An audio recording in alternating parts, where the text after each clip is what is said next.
नमस्कार। मैं डॉक्टर देशराज वर्मा, सह आचार्य हिंदी, राजकीय महाविद्यालय राजगढ़ अलवर। प्रिय विद्यार्थियों, बीए द्वितीय वर्ष के प्रथम प्रश्न पत्र में हम महाकवि भूषण के पदों का अध्ययन कर रहे हैं, उनका पदों की व्याख्या विश्लेषण कर रहे हैं। इसी क्रम में हम कुछ पदों को और देखते हैं, उनका अनुशीलन हम कर रहे हैं। पद देखिए आप। छूटत कमान बान बंदूकरु कोकबान मुश्किल होत मूर चानहु की ओट में। ताही समय शिवराज हुकम के हल्ला कियो दावा बांध द्वेषिनी पे वीरन ले जोट में। भूषण भनत तेरी हिम्मत कहाँ लो कहो किस्मत यहाँ लगी जाकी झट जोट में। ताव दे दे मूछन कंगूरन पे पाँव दे दे घाव दे दे अरिमुख कूद परे कोट में। अब आप देखिए इस पद के अंदर शब्द चयन देखिए और वीर शिवाजी के युद्ध कौशल और उनकी जो गोरिल्ला युद्ध पद्धति है, छापामार युद्ध पद्धति है, उसकी निपुणता, उसके कौशल को यहाँ पर कवि भूषण चित्रित कर रहे हैं। कवि चित्रित करते हैं कि जो ही युद्ध के मैदान में छूटत कमान बाण, जो ही धनुष से बाण छूटता है, कमान छूटती है, बंदूक और कोकबान, बंदूक और कोकबान अस्त्र शस्त्र चलते हैं, मुश्किल हो तो मूर्छा नहीं की ओट में। तब ऐसे जब चारों तरफ से विभिन्न प्रकार के अस्त्र शस्त्रों का प्रहार किया जा रहा हो शत्रु के द्वारा, और तब मोर्चा लेना बड़ा मुश्किल हो रहा हो, तब उस मोर्चे की ओट में, ताही समय, उसी समय में, ऐसे भयानक समय में वीर शिवाजी का हुक्म पाकर उनकी जो सेना है वो जिस जोश खरोश उत्साह के साथ युद्ध में प्रवृत्त होती है, उसका दृश्य आप यहाँ देखिए। ताही समय शिवराज हुक्म के हल्ला कियो। शिवाजी के हुक्म और उनके आदेश को पा करके उनकी सेना एक जयकारे के साथ में युद्ध के लिए प्रवृत्त होती है और एक तरह से शत्रु पर टूट पड़ती है। दावा बांध, एक समूह में एक युद्ध की व्यूह रचना करके, बांध द्वेषिन का मतलब है शत्रुओं पर, जो द्वेष करने वाले शत्रुओं पर, वीरन ले जोट में, वो वीर योद्धाओं ने, जोट कहते हैं जोड़े के साथ, युगल रूप में एक साथ समूह के तौर पर उन शत्रुओं पर धावा बोल दिया। और जो शत्रु अभी तक हमें मजबूत और भारी दिखाई दे रहे थे, वो शत्रु पक्ष अब शिवाजी की सेना और शिवाजी के कौशल और उनकी व्यूह रचना के आगे कमज़ोर पड़ते नजर आ रहे हैं।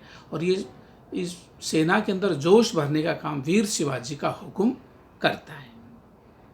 आगे कवि कहता है, भूषण भनत, भूषण कवि कहते हैं, भनते मतलब बखान करते हैं, तेरी हिम्मत कहाँ लो कहूँ, लो मनी तक, तेरी हिम्मत की का बखान में कहाँ तक करूँ वीर शिवाजी, किस्मत यहाँ लगी जाकी जट जोट में। क्योंकि किस्मत ही आपकी पकड़ में, किस्मत आपकी दासी है। जट जोट मानी पकड़ में।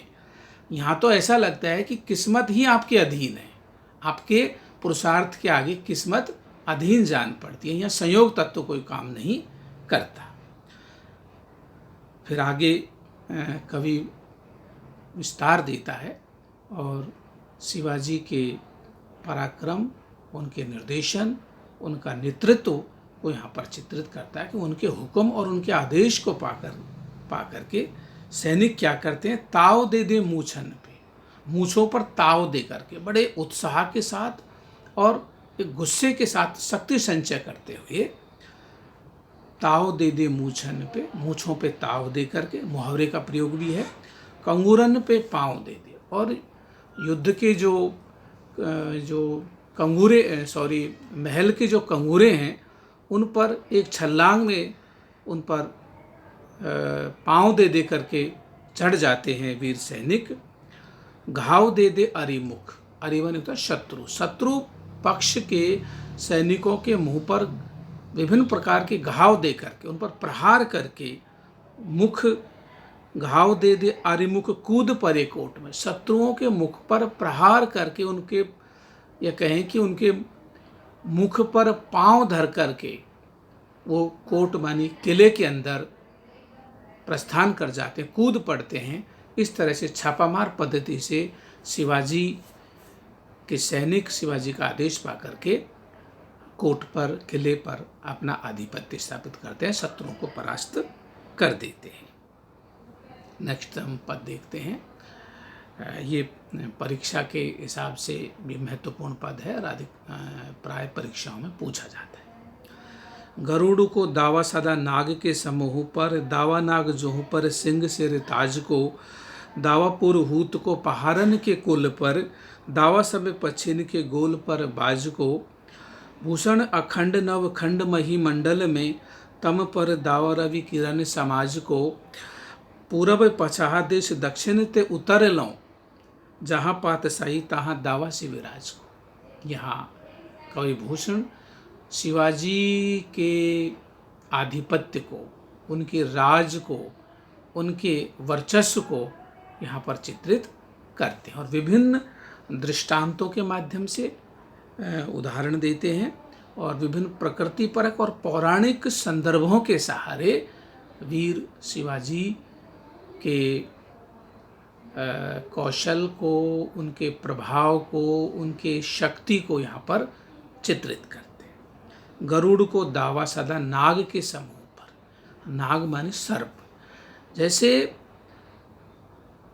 गरुड़ का दावा नाग के समूह पर होता है, सांपों को या सर्पों पर गरुड़ का आधिपत्य होता है, तब चाहे गरुड़ नाग को अपने शिकार कर सकता है, उसको अपने वश में कर सकता है, उस पर उसका आधिपत्य होता है। दावा इसी तरह नाग जुहू पर सिंह सिरताज, नाग जुहू, नाग के झू माने झुंड, और नाग से दूसरे नाग का तात्पर्य है हाथी से।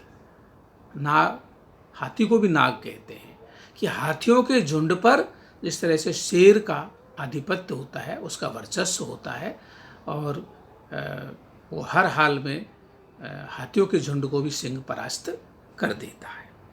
दावा पुरहुत, पुरहुत कहते हैं इंद्र का, इंद्र का दावा पहाड़ों पर होता है, पहारन पर्वत श्रृंखलाओं पर इंद्र का दावा होता है, पहारन के कुल पर। दावा सब पच्छिन के गोल पर बाज को, पच्छिन पक्षियों के गोल, यहाँ पक्षियों के झुंड से तात्पर्य है, पक्षियों के झुंड पर बाज का दावा होता है। बाज जब चाहे किसी पक्षी का शिकार कर लेता है, झुंड में से झपट कर किसी पक्षी को अपना भोजन बना लेता है, अपना आहार बना लेता है। ये सारे के सारे उदाहरण के स्वरूप यहाँ चित्रित किए जा रहे हैं।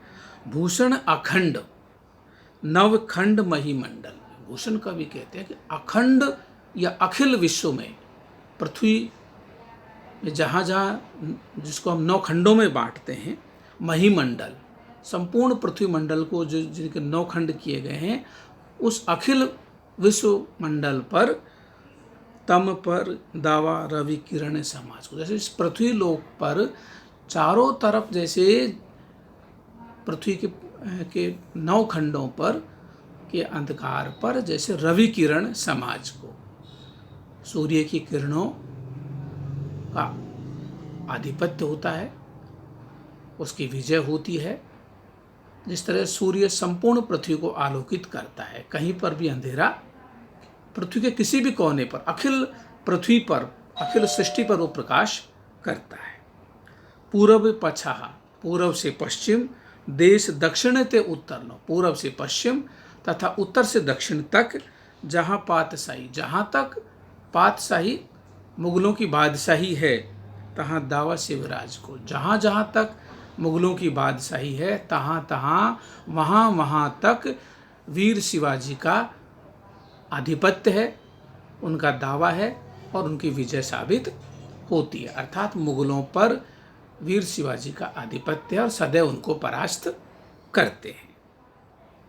अगले पद में हम देखते हैं, वेद राखे विदित पुराण राखे सारयुत, राम नाम राख्यो आनी रसना सुधर में, हिंदून की चोटी रोटी राखी है सिपाहीन की, कांधे में जनेऊ राखो माला राखी घर में, मीढ़ राखे मुगल मरोर राखे पातशाही, बैरी पीस राखे बरदान राख्यो कर में, राजन की हद राखी तेग बल शिवराज, देव राखे देवल स्वधर्म राख्यो घर में।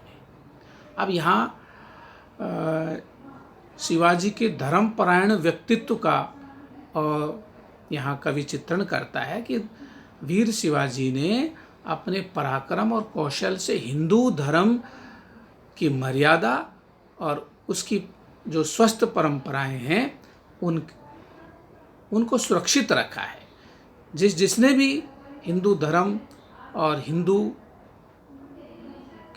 हिंदुत्व की जो स्वस्थ परंपराएं उन पर प्रहार करने की कोशिश की, उन सबको वीर शिवाजी ने चुनौती दी है और अपने स्वधर्म का पालन किया है। अब देखिए इस पद में विस्तार से भूषण कवि कहते हैं कि वेद राखे, वीर शिवाजी ने अपने तलवार के बल पर, अपने प्रभाव से, अपने पराक्रम कौशल और अपने युद्ध वीरता, अपने धर्म वीरता के बल पर वेद राखे, वेदों को सुरक्षित रखा, पुराणों को सुरक्षित रखा, हिंदुओं के बीच में इनकी सुरक्षा की, इनके ज्ञान और इनकी परंपरा को अक्षुण्ण बनाए रखा, सारयुक्त, सबको सारयुक्त बनाए रखा, इनको निस्सार नहीं होने दिया, राम नाम राख्यो, राम नाम की रक्षा की, आनि रसना सुधर में, प्रत्येक व्यक्ति के सुधर कहते हैं सुअधर, प्रत्येक व्यक्ति के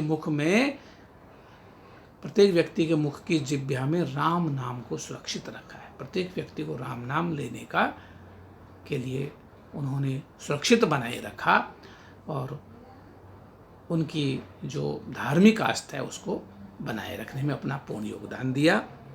हिंदुओं की चोटी, इसके अलावा वीर शिवाजी ने क्या क्या किया, हिंदुओं की चोटी रखी, अर्थात उन्हें विधर्मियों के हाथ से पराजित नहीं होने दिया, उन्हें अपने स्वधर्म को छोड़कर विधर्म अपनाने की व्यवस्था से बचाए रखा। अर्थात चोटी हिंदुओं की पहचान है तो उन्होंने हिंदू धर्म की रक्षा की और प्रकारांतर से चोटी की रक्षा करना हिंदू धर्म की रक्षा करने से तात्पर्य है।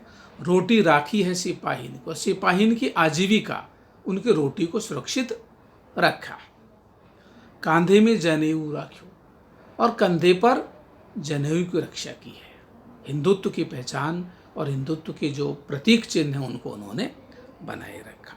माला राखी गले में, और गले में माला पहनने के अधिकार को सुरक्षित बनाए रखा, क्योंकि तत्कालीन समय में मुगल बादशाही का इतना आतंक था कि हिंदू धर्म खतरे में जान पड़ता था।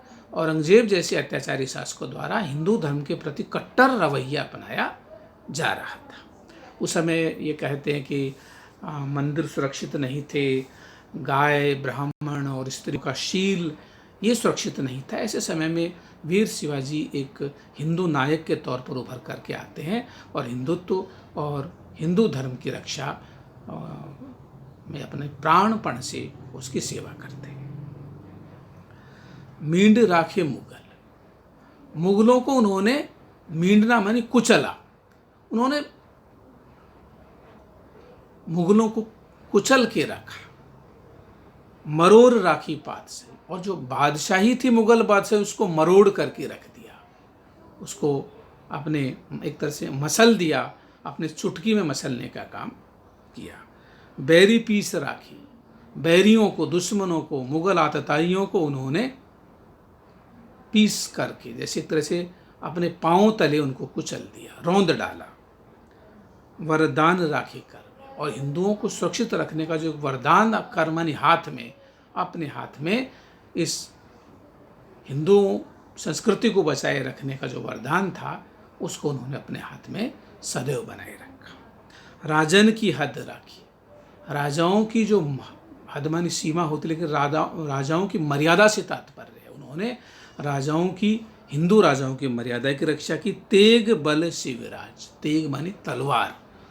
वीर शिवाजी ने अपने तलवार के बल पर हिंदू और स्वधर्मी राजाओं के मान और मर्यादा को सुरक्षित, संरक्षित रखा और उनके संवर्धन के लिए कार्य किया। देव राखे देवल, देवल माने देवालय। मंदिरों में उन्होंने देवताओं को सुरक्षित रखा, क्योंकि तत्कालीन समय में देव प्रतिमाओं को खंडित किया जा रहा था, प्रकारांतर से हिंदू आस्था को खंडित किए जाने का प्रयास किया जा रहा था। स्वधर्म राख्यो घर में, और अपने घर में हिंदुस्तान में जहाँ जहाँ उनका राज्य था वहाँ उन्होंने हिंदू धर्म, हिंदू संस्कृति, हिंदू जीवन मूल्यों को सुरक्षित रखने में अपना अमूल्य योगदान दिया। प्रकारांतर से भूषण कवि यहाँ बिहारी को भूषण को हिंदू संस्कृति का नायक और हिंदू जीवन मूल्यों के प्रतिष्ठापक के तौर पर चित्रित करते हैं। अब आगे भूषण कवि फिर अगले पद में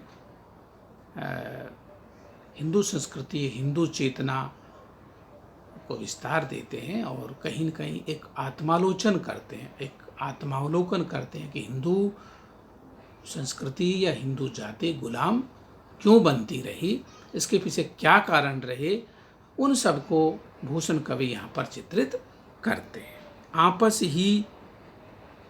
आपस की ही फूट ही ते सारे हिंदुस्तान टूटे। हिंदुस्तान के जितने राज्य, रजवाड़े और रियासत थे वो आपस में फूटों के कारण, एक दूसरे से द्वेष रखने के कारण टूटते चले गए। पूरे आपस की जो क्षुद्र स्वार्थ, क्षुद्र राजनीति, संकुचित राष्ट्रीयता के कारण हिंदुस्तान के राज्य रजवाड़े में बटे होने के कारण जो यहाँ की सुरक्षा है वो सदैव खतरे में पड़ते रहे। यहाँ विभिन्न विदेशी आक्रांताओं के द्वारा हमारे देश पर विभिन्न समय पर आक्रमण किए गए और हमारी संस्कृति पर कुठाराघात किया गया। अब उसके कारण हिंदुस्तान कैसे टूटा? आपस ही की फूट थे, आपस की फूट से हिंदुस्तान टूटता रहा। ये बिल्कुल अक्षरश सत्य है, इसको यहाँ भूषण कवि चित्रित करते हैं। टूटे कुल रावण अनीति करके, अनीति अति करके। रावण कुल का नाश कैसे हुआ? अनीति की अति करने के कारण, अधर्म की अति करने के कारण रावण के कुल का नाश हुआ, क्योंकि अति सर्वत्र वर्जते की अवधारणा यहाँ पर हम देख सकते हैं। पैठी को पाताल बलि वज्रधर ईर खाते। जो राजा बलि है वो ईर्ष्या के कारण परास्त हुआ और वो पाताल लोक में रहने को विवश हुआ। हम यहाँ वामन अवतार के प्रसंग को देख सकते हैं। टूटो हिरण्याक्ष अभिमान चित्त धरते। और जो हिरण्याकश्यप था, हिरण्याक्ष राजा था, वो अपने चित्त में अभिमान करके स्वयं को भगवान मानने के कारण उसका विनाश हुआ था। टूटो शिशुपाल वासुदेव सो वैरी कर। शिशुपाल राजा कृष्ण से शत्रुता करके टूट गया। उसका पराभव कैसे और क्यों हुआ? क्योंकि भगवान कृष्ण से उसने शत्रुता की। क्योंकि कृष्ण भी यदुकुल के राजा थे और आपस की फूट के कारण ही उन्होंने, शिशुपाल ने कृष्ण को अपना शत्रु समझा और प्रकारांतर से उसका विनाश हुआ। राम कर छुअनते टूटो जो महेश चाप। महेश कहते हैं शिव जी। इस तरह से भगवान राम के कर्मण्य हाथ के स्पर्श मात्र से शिव धनुष टूट गया था, बिना प्रयास के ही। टूटी पातशाही शिवराज संग लड़ते। इसी तरह से मुगल बादशाही कैसे टूटी?